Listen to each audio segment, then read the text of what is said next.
Guenther Family History The Cow by Donald Guenther. Following the barn burning, the barbed wire fence was moved down to just past the holly bushes.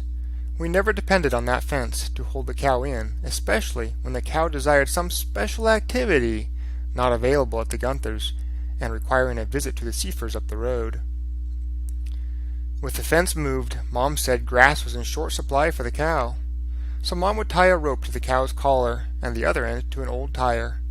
Mom would move the cow around outside the fence, depending on the tire to keep the cow from running away. The younger boys would watch for an opportunity to get on the tire for a ride. When Mom left for town, we'd jump on that tire and we'd whip the cow to drag us for a ride. We had fun, and the poor cow suffered. The Seifers had a bull, and once a year we'd have to go get our runaway cow up at Seifers. They weren't too happy with the arrangement, but we couldn't keep the cow in.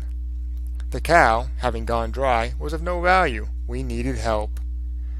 After 300 days we would see the result. The cow's belly would grow, and the older siblings and Mom would note that our cow was about to have a calf. We'd ask how that happened. They would tell us that a calf would come out of the woods. Nothing like living in the country and learning about the birds and bees. I thought calves came out of the woods. Sure enough, one morning we'd see a newborn calf. We never got to witness the birthing. The cow would take to Gussie, and we were in line for some milk once the calf was sold. Watching the calf learn to walk and play was a delight. Our cow did provide for our entertainment in many ways. Once the cow was feeding on some grass, and to get at the grass the cow put her head through a ladder. When she pulled back, the ladder became stuck on the cow's head. Dad went out and tried to muscle the ladder off the cow. Mom tried to reason with him, but he thought he was up to the task. The cow was stressed and very excited. When Dad would get near the animal would turn and run. The ladder would knock Dad down. Dad got upset. The anxiety in the cow spread to Dad. 2 beats were having it out. After 3 or 4 tries, Dad gave up. Mom went out and got some grain in a bucket for the cow. The cow came to Mom, and she removed the ladder from the cow's head. Dad was plenty mad, and we weren't allowed to talk about the event for years to come. When it was brought up, Dad's version was greatly understated.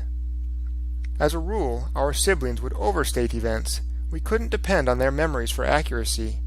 As time would go on, the event would be embellished to such an extent that Mom would feel obliged to rein the story in.